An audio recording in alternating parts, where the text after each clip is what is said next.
오늘도 어제 시간에 이어서 신령과 진리를 중심 삼고 참 어머님께서 경륜하시는 승리의 중심으로서 오늘 이 시대의 중심으로서 서셔서 이끄시는데, 그 이끄시는 앞에 절대적인 주체로서 참 어머님, 참 부모님 하나님이 서시고, 우리는 그 앞에 절대 대상으로서 참 되어진다고 한다면은 거기에 놀라운 역사가 일어날 수 있다고 하는 사실을 우리는 알 수가 있습니다. 오늘은 어제는 참 어머님, 독생녀라고 하는 참 어머님이 창조 원리를 중심 삼 창세기에 해와를 창조했던 그 원리와 그 원칙을 가지고 참 어머님이 독생녀로서 이 세상에 나타나기까지의 배경이 어떻게 원죄가 없는 그런 독생녀로 태어날 수 있었느냐 하는 입장에서 우리가 여러 가지로 살펴봤습니다. 오늘은 이제 예수님이 다시 오시면은 어린 양 잔치를 한다 하는 말씀이 있습니다. 그 어린 양 잔치와 참 부모님의 성혼식과의 관계로 우리 생각해 보려고 합니다.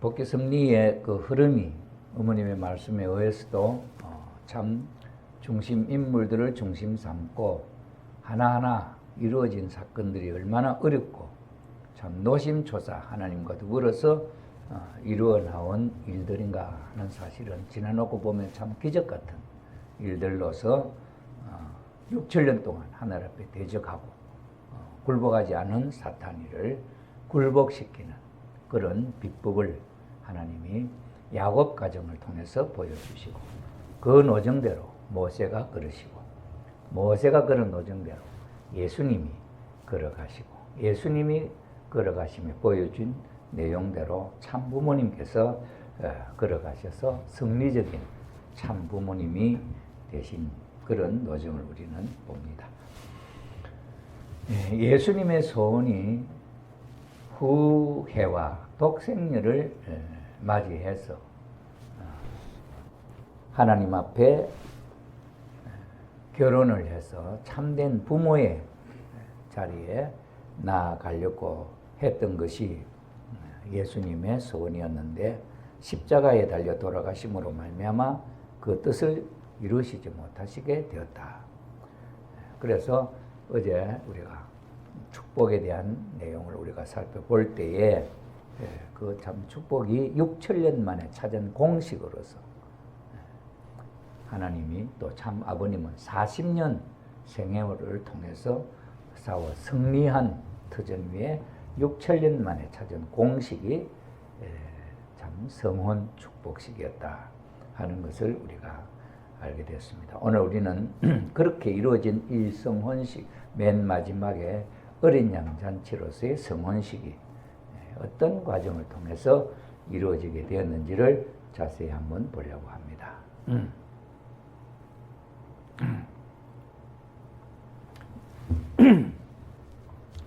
말씀 선집에 나와 있는 내용들을 중심 삼고 우리가 볼 때 아버님 말씀 속에 그래서 독생녀를 찾아가지고 하나님을 중심 삼고 독생자와 독생녀가 서로가 좋아하는 자리에서 결혼해야 되는 것입니다. 결혼을 해가지고 하나님이 종적인 부모로서 기뻐하고 횡적인 부모로서 기뻐할 수 있는 신랑 신부가 되어 지상에서 아들, 딸을 낳아야 됩니다. 그래야만 비로소 종자가 퍼지기 시작하는 것입니다. 그럴 게 아니에요? 네, 말씀 선집 56권에 있는 내용입니다. 그 다음엔 예수가 뭘 해야 되느냐 하면 신부를 찾아야 됩니다. 그게 무슨 말이에요? 신부가 뭐예요? 독생녀입니다. 독생녀를 찾아야 된다는 말입니다. 그래, 독생녀가 이 땅 위에 나왔어요? 나왔어요? 독생녀가 안 나왔는데 독생녀의 분신들이 나올 수 있어요? 가지를 칠 수 있느냐고요. 그 다음에는 뭘 하자는 거예요? 독생자, 독생녀로 나타나 가지고는 뭘 하자는 거예요? 잔치를 하자는 것입니다. 성경은 뭐라고 했어요? 이것을 성경에서는 어린 양 잔치라고 했습니다. 어린 양 잔치. 기독교 사상이 뭐냐? 독생자로 와가지고 신부를 찾아 어린 양 잔치를 하자는 것이 기독교의 골자입니다. 그래, 어린 양 잔치를 해서 뭘 하자는 거예요? 하나님을 중심 삼은 가정을 만들자는 말입니다. 그것밖에 없다고요. 그게 예수의 소원이요. 하나님의 사랑을 중심 삼은 신랑 신부가 되어가지고 하나님과 영원히 같이 살 수 있는 하나의 가정을 만들자는 종교의 귀착점이기도 합니다. 그것이 종교의 목적이자 수많은 종교가 가야 할 도착점입니다. 이제 여기 보면은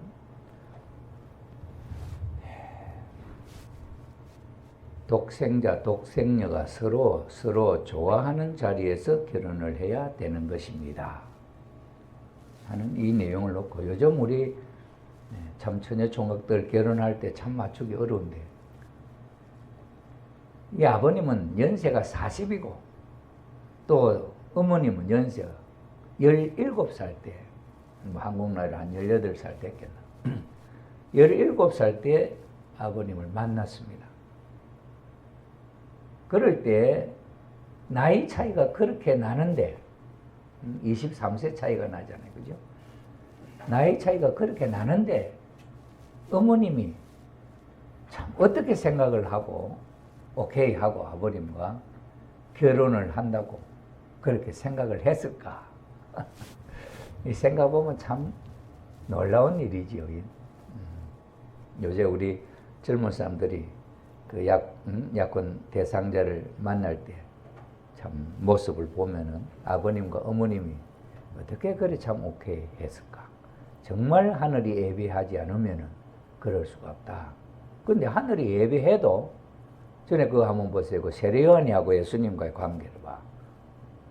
그 엘리야가 뒤에 오시는 메시아를 증거하고 모셔야 되는 그런 사명을 놓고 세례요한이가 그렇게 신앙이 좋게 또 하늘로부터 성령의 비둘기가 내려가지고 이는 내 사랑하는 아들이다고 직접적으로 하나님이 증거를 하는 그런 상황 속에 놓여 있어.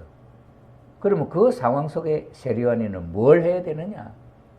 그 하나님의 아들인 예수님을 따라가야 되는 것이 정한 이치란 말이에요. 그렇게 하나님이 준비를 하고 태어난 세례요한이지만은 예수님과 조인이 안 됐다. 만나지를 못했다. 이럴 때 독생녀를 하나님이 준비해도 그 독생녀가 독생자를 만나서 좋아하지 않으면 안 된다.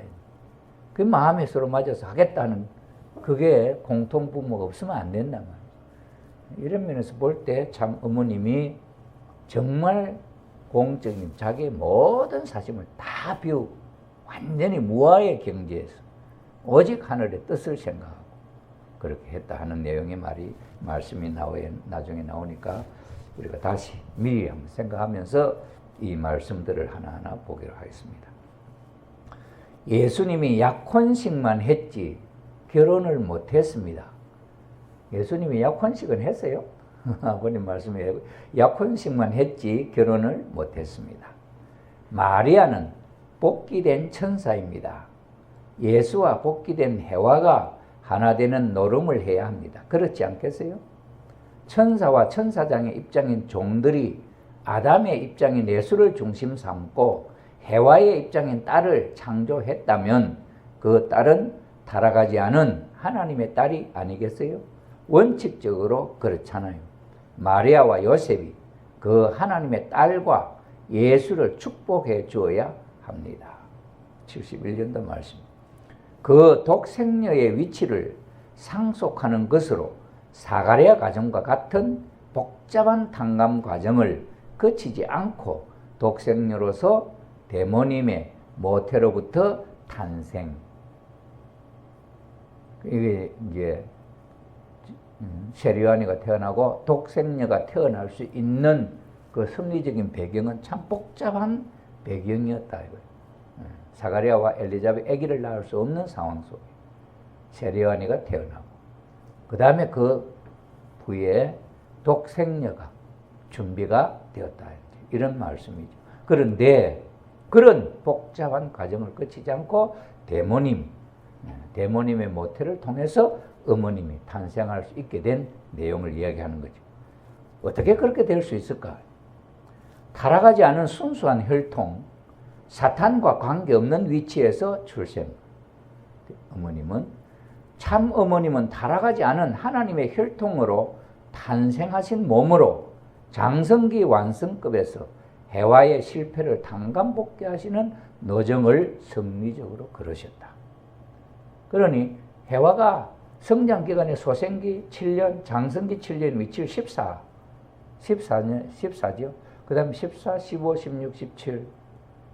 그러니 장성기에서 넘어가서 완성기까지 올라가지는 못했지만은 17세, 18세. 거기서 이제 타락을 했으니 해와를, 독생녀를 맞이해 나타나는 그때의 연령이 그런 입장이다. 그런 내용이죠.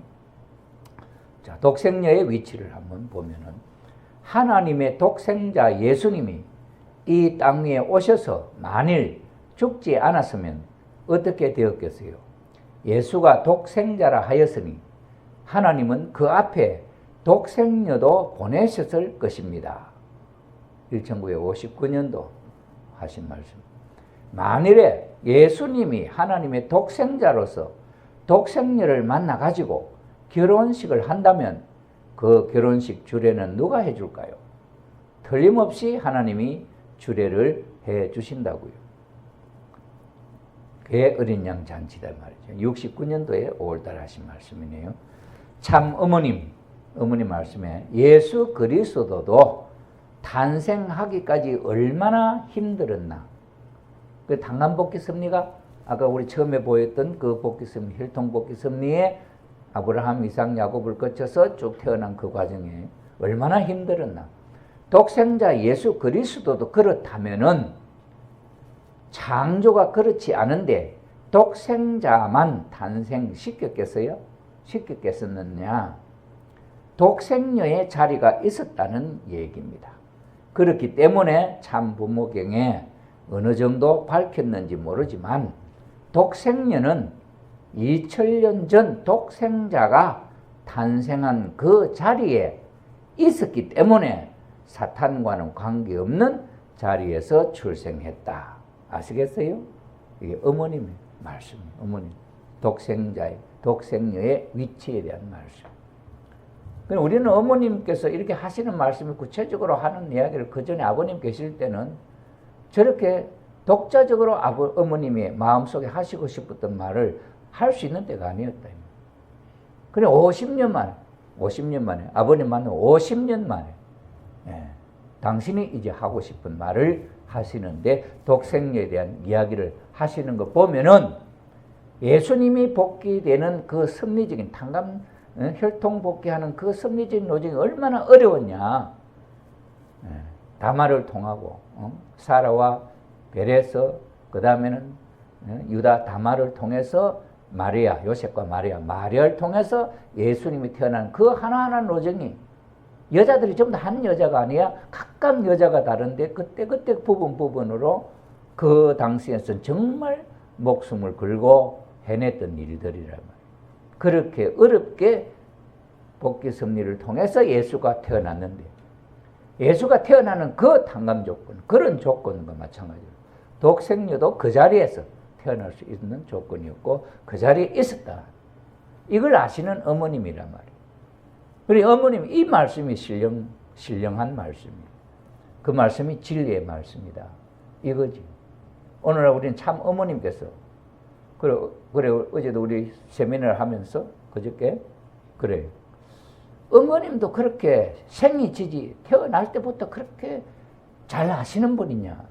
그래 어머님은 그런 것 같지 않다 이렇게 생각을 하는데 어머님도 하나님의 독생녀로 이미 태어나신 혈통적인 배경이 있고 그런 내용이기 때문에 아버님이 복귀 섭리 내용을 이해하시는 모든 것을 어머님도 다 이해하시는 그런 자리에서 태어나셨다. 그러면서 당신 스스로가 독생녀다 하는 걸 이미 아셨다. 그런 입장을 어머님께서 말씀하셨습니다. 아버님은 결혼식장에 나가기 전날까지 경찰서에서 조서를 꾸미면서 싸웠습니다. 수많은 배반자들이 참소하는 일, 예수님의 12제자가 반대하던 것과 마찬가지로 통일교회를 잘 믿던 12명이 하나 되어 반대하는 일이 벌어졌습니다. 아버님 성혼식 할 때 통일교회 12명의 식구가 반대를 했다. 통일교회에 편되었던 사람도 반대하고 기독교도 반대하고 나라도 반대한 것입니다. 이스라엘 나라와 유대교와 가론 유다가 하나 되어서 예수님을 죽이던 것과 마찬가지 운명에 몰린 것입니다. 그때가 바로 1960년 음력 3월 16일입니다. 그때는 반대의 참아버님의 반대의 최고봉이었다. 한 발짝 더 나가느냐 못 나가느냐, 죽느냐 사느냐, 여기에서 새로이 출발하느냐 못하느냐 하는 경계선에 있었습니다. 이러한 경지에서 새로운 역사적인 일을 성사시켰습니다. 아버님이 이 성혼식을 성사시키기 위해서 얼마나 어려운 사연들을 겪었냐 하는 거죠. 그날은 하나님이 최고의 천운을 선포하는 날이 되었습니다. 예수님이 말하던 것처럼 신부를 맞을 수 있는 역사적인 날이 된 것입니다. 그것이 성혼식입니다. 거기에서부터 우세의 제1보를 내디딘 것입니다. 비로소 하늘을 중심을 잡고 환경을 처리해서 급진적인 발전을 도모하기 시작했다는 것입니다. 참부모경에 나와 있습니다. 7년 동안 준비해서 부모님의 성혼식을 했습니다. 그때에는 기독교를 비롯한 전부가 반대했습니다. 1955년에 감옥살이까지 했습니다. 감옥에서도 싸웠습니다. 그런 다음 1957년부터 본격적으로 금식을 하고 선포식을 해서 전국적인 기반을 닦아가기 시작했습니다. 57년이면은 협회가 세워진 54년이니까 3년 뒤지. 공세를 갖추기 시작했습니다. 전국적으로 전도를 하고 확대해 나간 것입니다. 통일교회는 새로운 단계로 접어들게 된 것입니다. 그래서 1960년까지 국가적인 기반을 닦아 영향을 미쳐서 나라가 반대하고 기독교가 반대할 수 있는 단계에 들어가 성혼식을 했던 것입니다. 예수님이 잡혀 십자가에 나아가던 그와 같은 환경에서 성혼식을 해야 됩니다. 그때에는 나라가 반대하고 기독교가 하나 되어서 반대하고 전부가 반대했습니다. 하나님께서 에덴 동산에서 이루고 싶었던 축복이 바로 성혼식이었다. 이로써 역사 이래 처음으로 하나님께서 공인하는 참된 부부의 모양이 나타나게 된 것이다. 성혼 축복을 받는다는 것은 두려운 일이다. 섭리적으로 볼 때 하나님의 중심적 사상은 아담 해와의 가정으로부터 출발한다. 하나님은 그것을 모델로 하여 똑같은 가정을 만들려고 하셨다. 일정한 모형을 만들어 가지고 재료를 투입시키면 일시에 몇 천, 몇 만 개가 나온다. 선생님은 그 모형을 만들기 위해 지금까지 고생해왔다. 그 모형이 부서지면 아무것도 되지 않는다. 성혼식은 바로 제품을 만들어내는 틀과 같다. 6천년 역사는 참가정을 만들 수 있는 참된 부부를 만들 수 있는 틀을 만들어 나온 과정이었으며 성혼식은 참된 부부를 만드는 틀의 첫 제품이 만들어진 역사적이요 천조사적인 사건인 것이다. 브로커 찍는 데 가보면 말이야. 그 브로커 찍는 틀이 하나 있잖아. 거기다 세면, 모래하고 세면하고 섞어가 딱 절여놓고 거기다 탁 뜨면 꾹 눌러버리면 똑같은 규격품이 나온단 말이야. 성혼식이라고 하는 그 틀이라.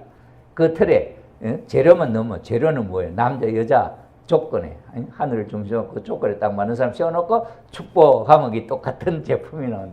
그 첫 제품이 아버님 가정이고, 그래 그 규격품이 그 틀에 찍혀 나온 제품이니까 아버님 가정의 제품이나 그 축복식을 통해서 이루어진 한일식 가정의 제품이나 똑같다 이 말이에요. 그게 품이에요.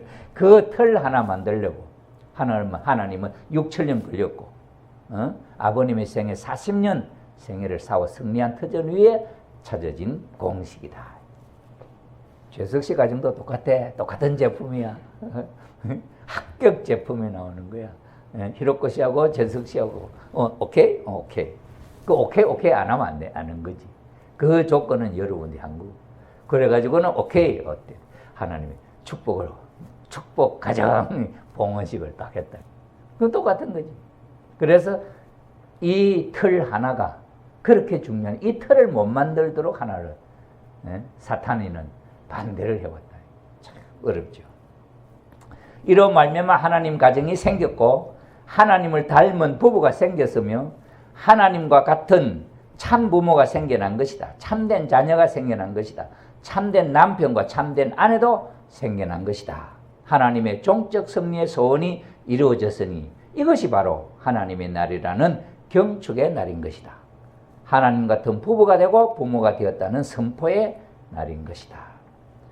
그냥 지금 우리 통일교회에서 의식과 선포 지금 우리 저게 훈독 서재 저 협회에서 나오는 책을 이제 모델로 한 권씩 새로운 책 나오면 하나씩 꼽아놔. 그래서 식구들이 뭔 책이 나오는지 모르고 그 속에 뭐 있는지 모르니까 저 견본 삼아 보시고 필요한 책 사라고 저래 해놓는 거예요. 저게 우리 이번에 28일 날 장로 권사 재직 임명받는 분이 기증을 한 거야. 선물로 우리 식구님들한테. 참 고마운 일이죠. 자, 그래서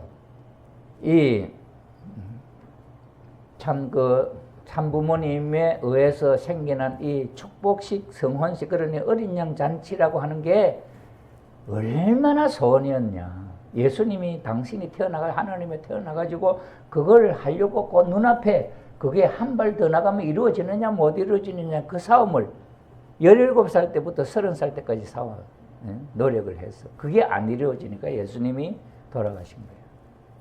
그걸 못 이루시고 2000년이 지나서 아버님이 이제 또 후아담으로서 재림자로서 오셔서 그걸 이루려고 하는데 얼마나 어려워.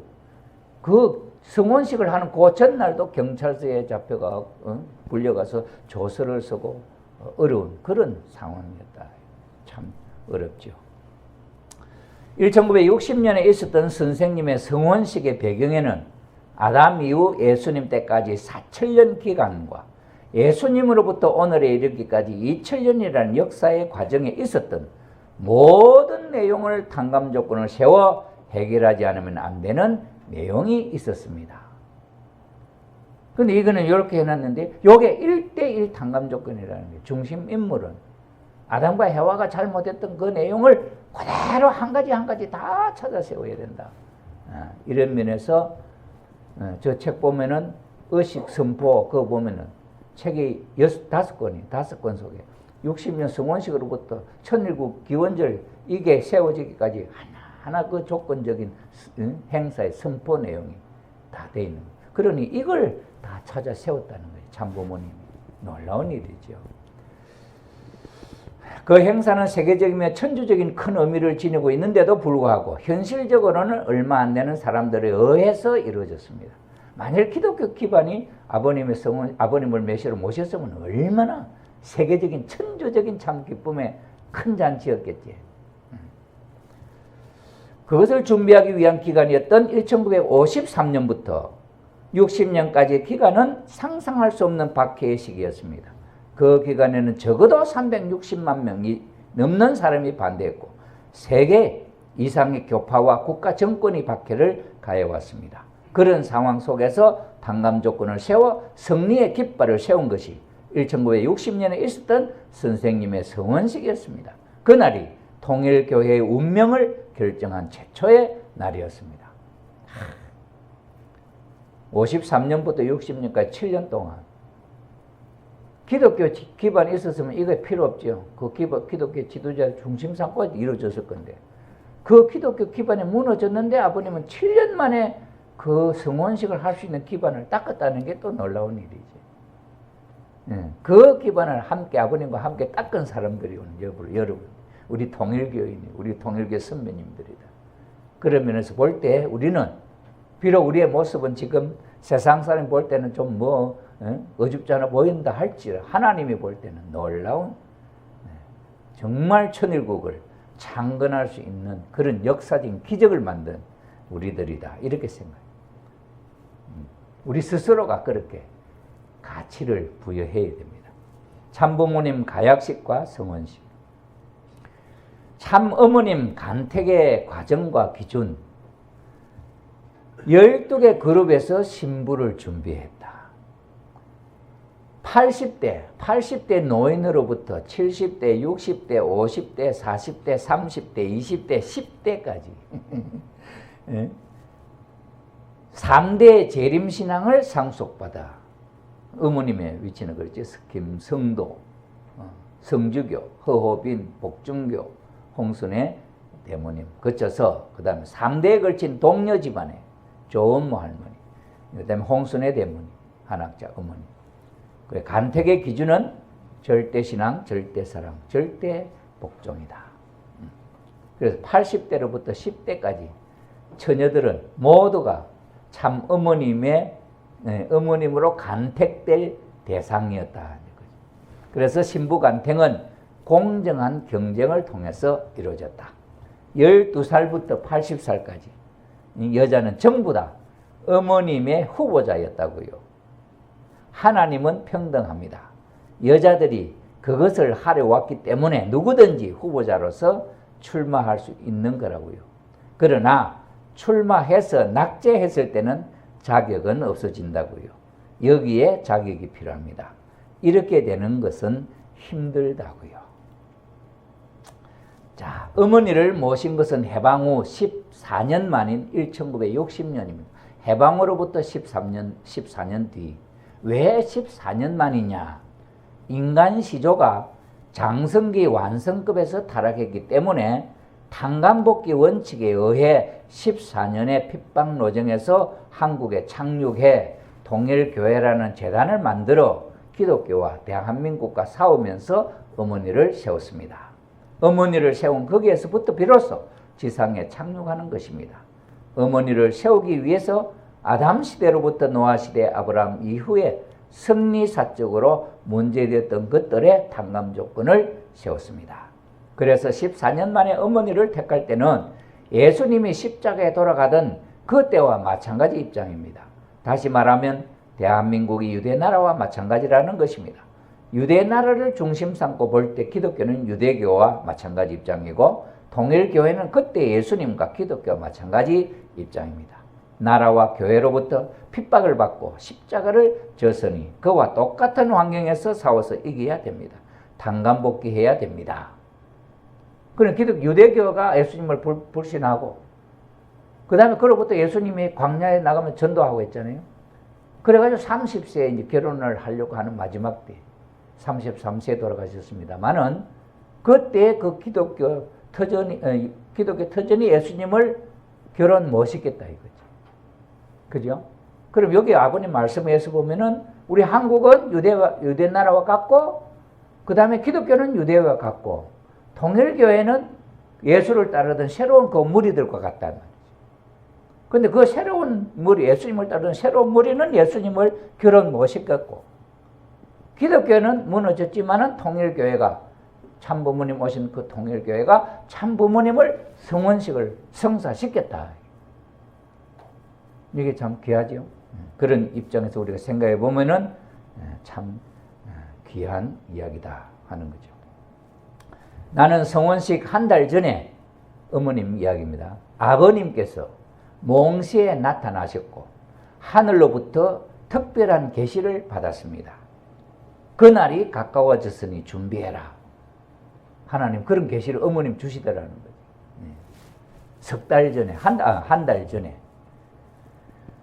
그때로 말하자면 하늘이 청혼을 했다기보다는 하늘의 훈령이 내린 것이다. 훈령이 있었을 때 나는 완전히 자아를 떠난 나라고 하는 어떤 그런 관념이 없는 떠난 입장이 있었습니다. 나는 그때 하늘의 섭리가 아니고는 그런 큰 일을 판단할 수 있는 능력이 없었기 때문에 무화가 될 수밖에 없었습니다. 무화가 될 수밖에 없었다는 것은 자기가 생각도 할 수 있는데 이건 하나님의 큰 섭리다 생각하니 자기 자신, 자기가 생각하는 거 완전히 버려버렸단 말이에요. 그러면서 무화의 입장에서 하나님의 뜻대로 순종하겠습니다 하는 그런 자리에 섰다 이거지. 말씀해 보면은. 그리고 기도하지 않을 수 없었습니다. 지금까지 저는 하나님이 이끄시는 뜻대로 살아왔습니다. 이제 하나님의 뜻이 무엇이라고 해도 하나님의 섭리의 목적이 무엇이든지 명령하시는 대로 따라 하겠습니다. 라며 계시에 대해 나의 마음을 응답해 보였습니다. 난 이렇게 하겠습니다. 이렇게 마음을 결정했단 말이에요. 이건 놀랍잖아요. 이건 나이가 있는 연세가 몇 살이에요? 17살 때. 그러면 마리아가 요셉하고 약혼한 사이 마리아에게 가브리엘 천사가 내려와서 너는 하나님의 아들을 낳을 것이다 할 때하고 한번 생각해봐. 어머님도 하나님의 섭리에 의해서 그런 뜻이 또 계시로 보여주는 아버님의 모습을 보았고 그 아버님을 만났잖아. 어머님과 함께 가서 인사드렸잖아. 그런데 그 사람의 나이가 40이잖아. 그죠? 그러니 16살, 17살 처녀가 이것저것 생각하면은 도저히 요만큼의 마음이 나올 수 없는데 자기라고 하는 것을 완전히 비워버리고 무아의 상태에서 하나님의 뜻대로 순행하겠습니다. 그래 마리아와 같은 나는 아직도 남자를 알지 못하는데 이런 소리도 하지 않은 분이야. 절대 100% 순수한 마음으로 자기의 마음을 완전히 비워버리고 하나님의 뜻대로 순행하겠습니다. 그런 자리에 섰던 어머님이셨다. 그것이 만 17세 때, 그래 한국 나이로 18살 때 2월쯤 되었을 것입니다. 나는 완전히 무아의 입장에서 준비하고 있었기 때문에 당시 사정을 분석하고 싶지 않았습니다. 오로지 하나님의 뜻대로 응하기를 바라고 있었습니다. 그러니 준비된 어머님, 독생녀로 태어나 하늘이 예비했던 어머님이 사라의 모습이나 그 다음에 리브가의 모습이나 다말의 모습이나 마리아의 모습을 놓고 봐도 어머님은 그 여성들보다 더 훌륭한 자리에 섰던 어머님이셨다. 완전히 무아의 자리에서 오직 하나님의 뜻대로 하겠다고 하는 그런 결심을 했던 18살 때 그런 결심을 했던 어머니였다. 어머니는 성혼식 때 17세였습니다. 아버님은 40세였습니다. 40세인 남자가 17세 처녀를 어머니로 삼겠다고 한 것입니다. 그러나 섭리사에서는 어쩔 수 없습니다. 그런 어머니를 모셔서 이루어 나온 것입니다. 그래서 약혼할 때 어머니에게, 이건 아버님 말씀이죠. 나는 이렇게 가야 된다. 그래 아버님이 가야 할 섭리노정을 다 아시는 거죠. 나는 이렇게 가야 된다. 그렇게 전부 다 이야기했다 이거죠. 프로그램대로 가기 때문에 어머님이 존경을 하는 것입니다. 이렇게 공격할 때는 이렇게 넘어가야 되고 여기서 공격할 때는 또 이렇게 넘어가야 되고 그렇지 않으면 안 된다 하고 가르쳐줬다. 그 길로 가니까 아버님은 그때 17살짜리 처녀를 놓고 했던 그 이야기를 그대로 실천하면서 살아가는 모습을 볼 때 어머님이 아버님을 존경하지 않을 수가 없다. 그래서 그 길대로 가니까 존경하는 것입니다. 그 길이 어렵더라도 넘어가야 되고 가야 됩니다. 가약식 할 때 어머님의 모습이라고. 그 청파동에 본부에 가면은 그 2층이 있는데 그 2층이 뭐 넓지 않아요. 지금은 뭐 상상도 안 됩니다. 우리도 너 만나봐 할 때 거기 올라가서 우리 만났는지. 거기를 이렇게 또 복판에 4등분을 했다 그래요. 이 말씀을 보면은 한번 보겠습니다. 제1장면은 재림주의 한국 재림의 식, 제2장면은 무영의 아버지와 실체 아버지의 일체화, 하늘에 계신 무영의 아버지와 실체 아버지의 일체화하는 식이 있었고, 제3장면은 멸류관 봉정하는 장면. 요게 하나 둘 셋 넷 요 사건이 그 새로운 한 장소에서 또 새로운 장소에 이루어지는데 그런 공간이 없으니까 그 2층의 방 한간을 천으로 가고 여기 막아놓은 커튼으로 막은 거 있죠. 저래서 칸을 찔렀다는 거야. 칸을 찔러 놔놓고 여기서 하고 저기서 하고 요렇게 하려고 작정했다는 거야. 준비를. 그래서 제4장면은 왕관 봉정식을 하려고 하셨다. 그런 거예요. 요 가역식 예수님의 노정을 재탕감하기 위해 피와 땀과 눈물의 길을 걸어 나오신 참 아버님께서 1960년 3월 27일 새벽 4시에 서울 천파동 일가 전 본부교회에서 재림 주님을 모시기 위해 지극정성을 바쳐 나왔던 홍순의 대모님의 외동따님인 참 어머님과 가약식을 가지셨다. 나흘 뒤 3월 31일에 참부모님 성원식과 새 제자 축복식에 대한 정식 결정이 있었고 4월 11일 음력 3월 16일 오전 10시 전본부교회에서 전국 각 교회에서 선발된 식구 700여 명이 참석한 가운데 역사적인 참부모님 성원식이 거행되었다. 1차식은 당감복귀 부모의 식이었고 곧이어 거행된 제2차식은 영광의 부모님의 식이었다. 이렇게 된데 여기 한번 보겠습니다. 이거는 이제 참부모님 생애노정이라는 책자에 아마 적이 있을 겁니다. 거기에 나오는 이야기인데 한번 봅시다. 가약식이 어떤 의미냐. 3월 27일 음력 3월 1일 새벽 4시 전부모교회에서 역사적인 참부모님 가약식이 거행됐습니다. 예정된 참석 대상자는 남자 39명, 여자 44명이었습니다. 그런데 전날 저녁부터 와서 기다리는 식구들까지 합해서 100명이 훨씬 넘게 모였습니다. 가약식은 다른 의미로는 천모, 하늘 어머니, 천모가 지상에 임재하는 의식입니다. 하늘의 어머니가 지상에 임재하는 의식이라는 것입니다. 이 가약식을 통해서 비로소 영계에 있던 성신 실체와 지상에 있던 참 어머님이 완전히 지상으로 현현하시어 참 어머님과 참 아버님과 부부로서 만나는 것입니다. 그럼 천모라 하는 게 하늘에 있는 성신이 예수님 돌아가시고 성신이 있잖아요. 성신. 그 성신이 이제 실체로 내려오셔서 참 어머님과 하나 되셨다. 그게 가약식의 의미다. 그런 뜻입니다. 이날 행사는 하늘의 계시에 따라 식장이 만들어지고 1, 2차로 나누어 의식을 진행했습니다. 제1차 행사는 참부모님 양입은 중심으로 20여 명의 식구들만이 2층에서 거행된 식전에 참석했습니다.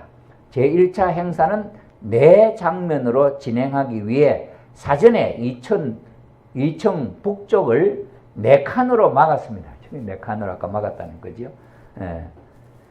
각 칸을 점차로 옮기면서 식을 진행해야 되는데 장소가 너무 협소해서 그냥 중간에 4장면의 행사를 전부 주재하셨다. 칸은 고래 막아놓고 너무 좁으니까 그 중간에서 4행사를 다 하셨다. 그런 이야기.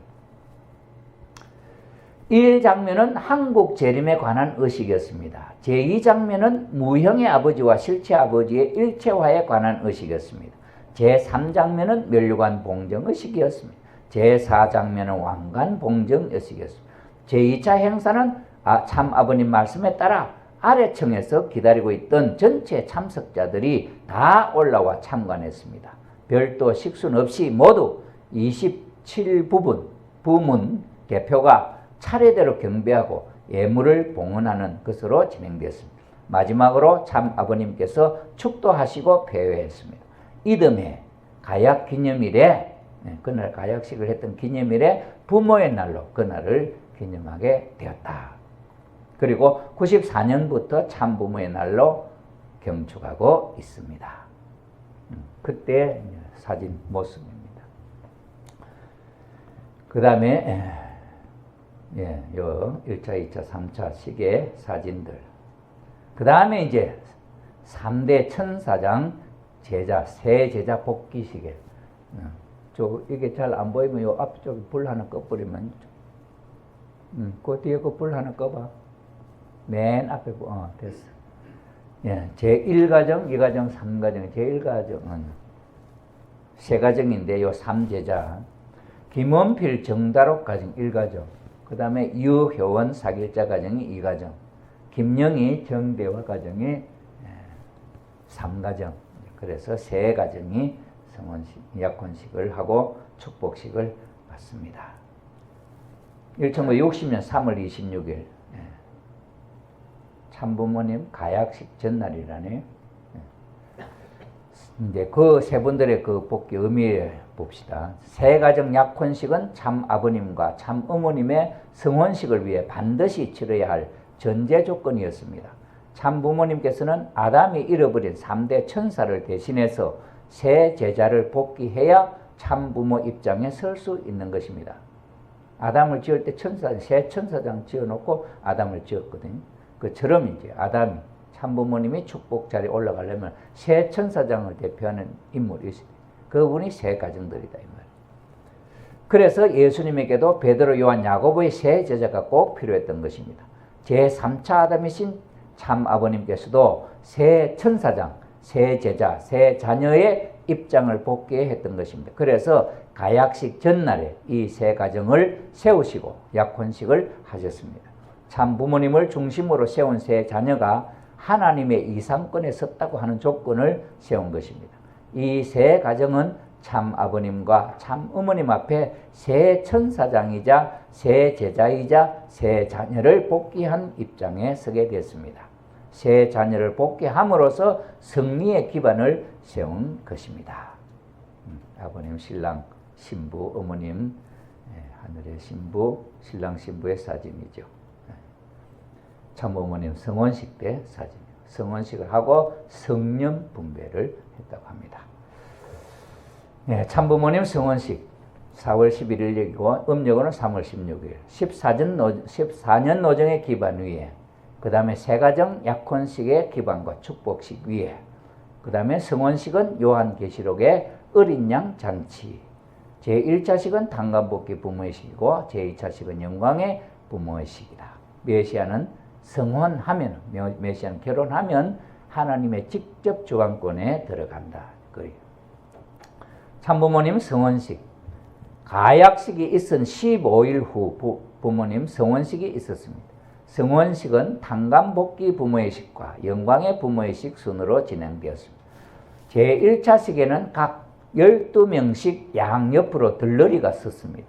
흰 치마 저고리, 긴 면사포를 쓰고 신부 단장을 한 나는, 어머님이죠, 아버님과 함께 성가, 사랑의 봄동산 합창이 울려 퍼지는 가운데 2층 계단에서부터 내려와서 행례대에 올랐습니다.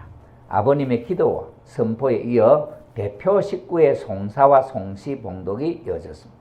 곧이어 제2차식은 한국 전통의 사목안대 쪽두리의 하롯 차림으로 거행되었습니다. 아버님이 하나님께 선서하시고 일동사배를 한 다음 상면, 아버님 어머니 서로 마주보시며 삼배, 세 번절하고 예물교환, 상면 1배, 그 다음에 또 서로 1배를 하면서 예를 마쳤습니다. 그리고 대표 식구의 예물 봉정과 송사 봉독이 있었습니다.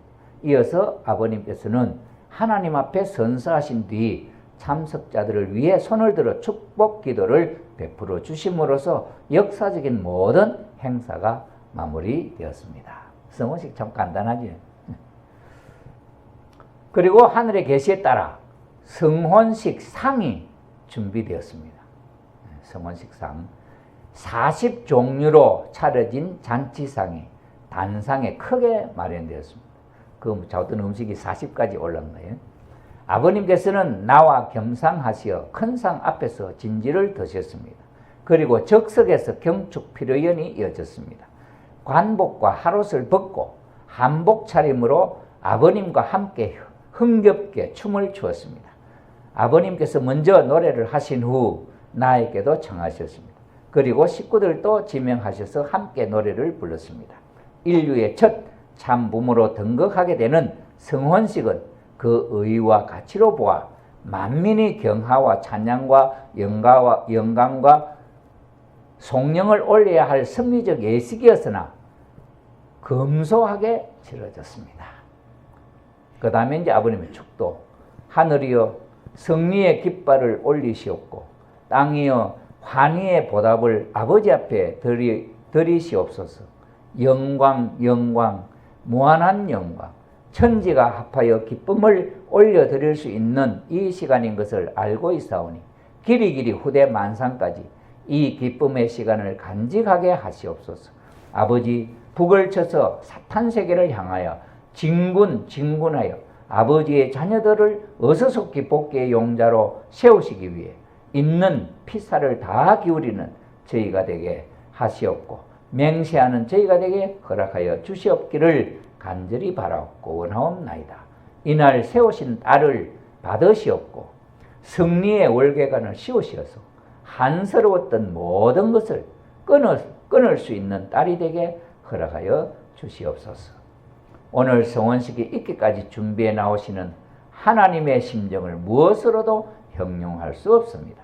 이 한 자리에 딸을 보내주셔서 6천년 섭리와 아버지 뜻을 이루시려는 당신의 부름 앞에 뭐라고 말할 수 없이 황공할 따름입니다. 뜻이 이루어지는 날까지 여러분과 심정으로나 모든 면에서 일치가 되어 나아가기를 맹세하겠습니다. 어머님의 맹세, 아버님의 축도 그렇게 이루어졌습니다. 이 장면들이 축복식 장면이네요. 이 세계는 지금까지 타락된 천사장의 핏줄을 이어왔지만 1960년에 부모님이 생겨난 그 다음부터는 본연의 아담 해와의 핏줄이 하나님의 사랑을 중심 삼고 뿌리를 받기 시작했다는 것입니다. 부모님의 성혼식 이후에 이전에는 사탄의 핏줄이 온 세상을 연결했지만 아버님의 성혼식 이후에는 이제 축복 과정을 통해서 하나님의 핏줄이 뿌리를 받기 시작했다. 그 이야기.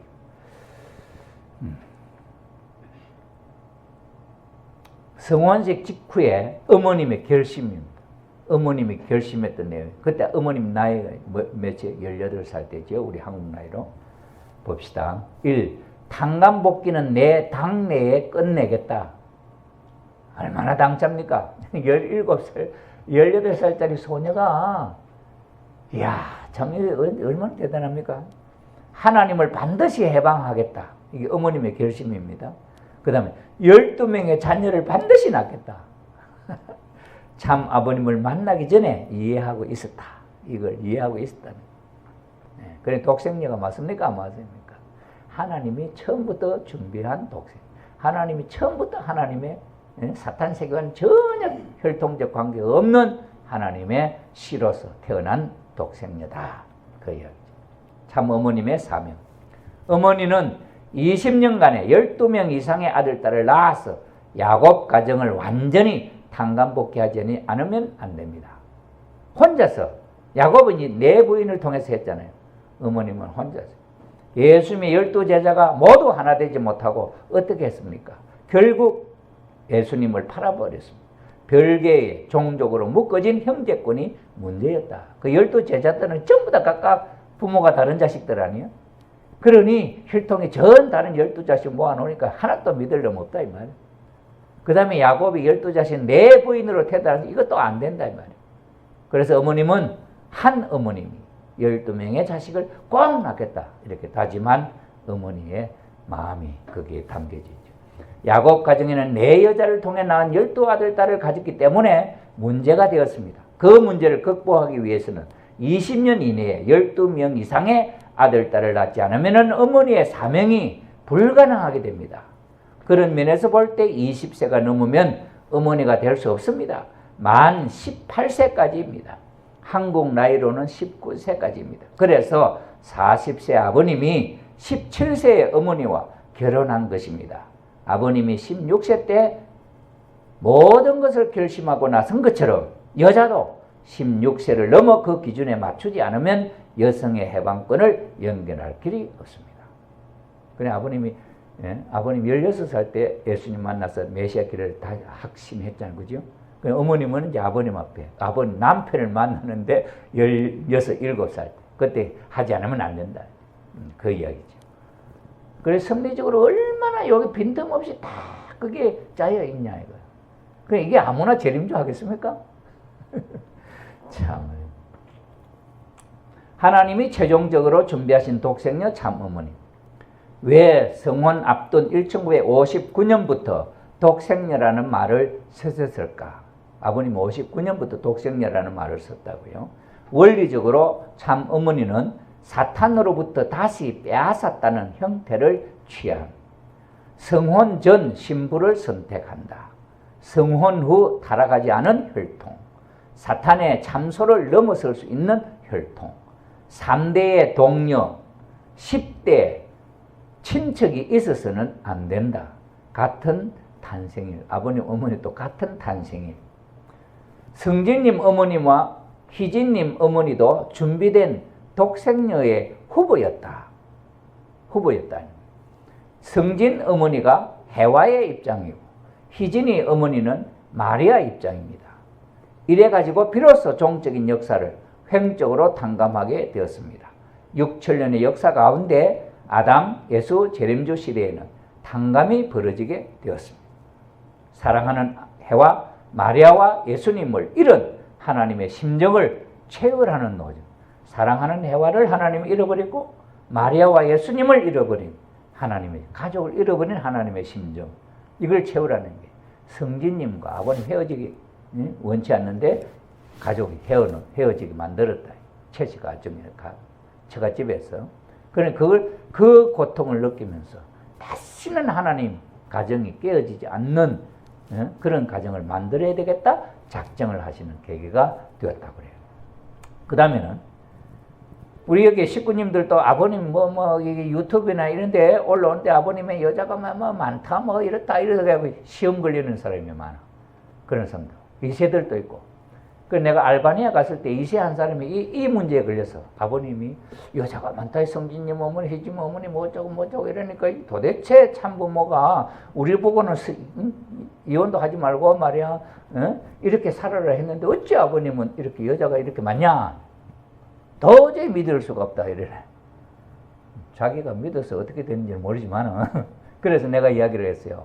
왜냐 우리가 원리를 배워보면은 하나님은 상징노정으로 12아들을 12자녀를 왜 조상들이 노아로부터 아브라함까지 10대 만에 10대 조상 10대 만에 아브라함을 통해서 다 복귀해서 이루려고 했던 조건이 10대 조상이 있었다. 그런데 그것이 10대 아브라함이 실수함으로 말미암아 이삭 야곱에 와서 이 하나님이 계획했던 일이 이루어졌다. 그럼 이게 12대를 그냥 지나가 버리면은 복귀하려면 이게 할 수가 없잖냐. 그러니 12대 조상도 한참에 다 복귀했다는 조건을 세워야 된다. 그래서 12자식이 필요하다. 그 12자식은 각 조상, 아버지, 할아버지, 증조할아버지, 고조할아버지 하면 12대 조상들을 상징하는 거다. 그 중에 하나만이라도 성공하면 뜻은 이루어지는 것이다. 그러니 12자식을 낳는데 보통 일반적으로 12자식 한 사람이 낳기가 힘들다. 그래 하나님의 뜻이 야곱 노정에도 보여주잖아요. 부인이 12명 못 낳아서 4부인이 필요했다. 4부인. 그래서 12자식을 놓기 위해서 사람이 할 수 없으니 4부인을 통해 갖고 12자식을 낳은 것이 모델이다. 그런데 어머님은 왜 12자식을 혼자 낳아야 되느냐? 아버님이 만약에 참부모님, 부부가 참부모가 되더니 부인을 둘, 셋 거느리며 참부모 하면은 세상에 모델이 되지 않지 않냐. 나도 참부모는 저러니 나도 색시 둘 가지고 오자 이러면 안 된단 말이에요. 그러니 어머님은 한 여인이 12자식을 낳아야 되는데 만약에 하나라도 혹시 잘못해서 12자식 못 낳고 한 자식 빠졌다 그러면 어쩔 거냐. 아버님 연세만고 어머님도 연세만 못 낳고 하면은 낳을 수 없을 때는 그것을 대비해서 야곱이 12자식을 낳기 위해서 4부인이 있었듯이 만약을 대비해서 아버님도 다른 여자를 통해서 자식이 하나 둘 있다. 그런데 어머님이 12자식을 다 낳음으로 말미암아 이 12자식 외에는 어머니가 누구 하는 게 필요 없어. 그래서 성진님도 12자식 가운데 안 들어가고 희진님도 12자식 가운데 안 들어가도 12자식을 어머님 혼자 낳았어요. 그래서 12자식을 낳은 어머님, 아버님과 참 부모가 될 수 있다. 그런 이야기를 이제 했다. 그러니, 그렇습니까? 그래, 이해를 한 거야, 이세가. 그래가 그때 처녀 학생, 이제, 청평에 이제 서문대학교에 가고 1년 이제 그 순결학과 외국에 그 전도 실습 나갈 때. 그래 와고 졸업하고는 축복을 받았는데, 우리 밀양의 그 이두교 장로님, 우리 밀양의 선배님의 며느리로 온 거야. 그래가 내가 명절 때 가서 거기 이제 들여다보러 갔는데, 보니, 그 섹시가 와 있어. 참말로 세상이 좁더라고요. 그래서 이 입장이 어떤 입장이다. 복귀 섭리의 해화형, 마리아형, 그런 형이 필요했다. 이제 그죠? 이게 섭리적으로 말씀하시는 내용입니다. 레아, 그냥 야곱의 부인 레아 언니죠. 레아는 성진 어머니, 레아를 통하고 라헬, 야곱이가 더 사랑하는 사람은 라헬, 희진 어머니를 통하고 어머니를 통해 가지고 참 어머님이죠. 마지막 어머니는 하나님에게로 돌아가는 거예요. 3단계. 그래 원리적인 섭리적으로 그런 내용이 있다 이 말이죠. 이런 3단계를 거치지 않고는 아담도 왜 이게 탕감 복귀를 해서 본래 아담 자리에 서야 되기 때문에 이런 탕감 조건이 있다 이 말이에요. 아담과 해와 타락하지 않았으면 탕감 복귀가 없으니까 그대로 아담 해와가 참부모가 되는 건데 해와가 타락해서 사탄의 자식이 낳는 거짓 부모가 되었으니 요걸 다시 본래 자리로 탕감해 세우는 데는 요게 하루아침에 된 게 아니라 6천년 역사 걸렸어. 그러니 그 역사 가운데 섭리적으로 중요한 일을 했던 사람을 다시 복귀하는 조건을 세우는 길을 중심인물은 1대1 탕감으로 가야 되기 때문에 저런 노정이 있다. 이해가 됩니까? 네, 그렇습니다. 그래서 봅시다. 그래서 아담도 이 땅 위에 3대 남자, 아담, 예수, 재림주님. 그래서 남자를 살해해버린 그 여자를 살릴 길이 없어요. 본처가 사탄 세계예요. 가인 세계. 인류를 내가 맡고 나는 내가 너를 사랑하듯이 인류를 본연의 자리에 돌려라 이거예요. 거기에는 평화가 깃드는 거예요.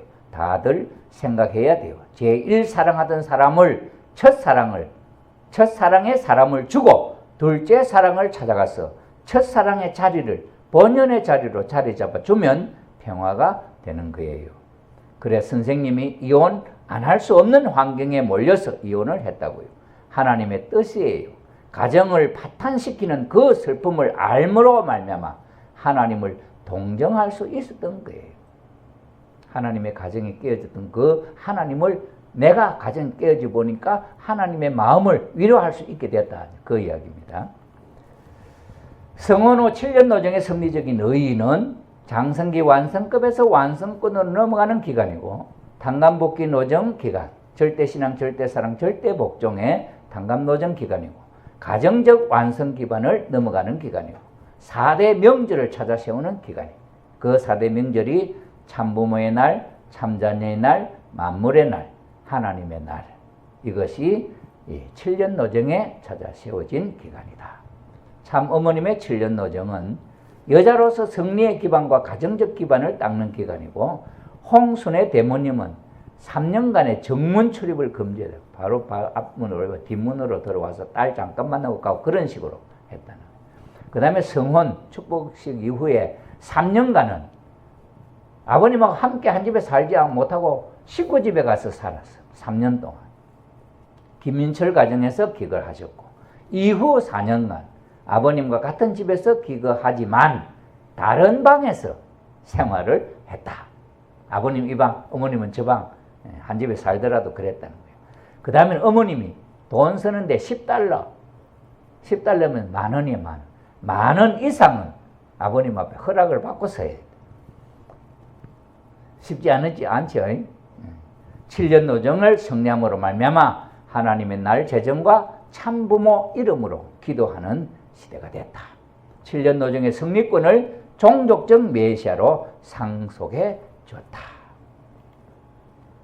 하나님의 이런 모든 비극을 깨끗이 청산해 줄 한 분을 학수고대 해왔지만 이 땅 위에 합당한 상대가 나타나지 않았습니다.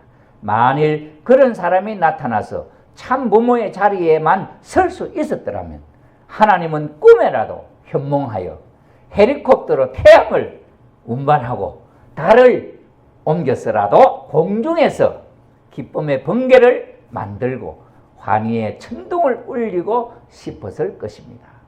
하나님의 심정이 그렇게 기뻤을 것이다. 천주평화연합 창설 기념문에서 아버님 하신 말씀이에요.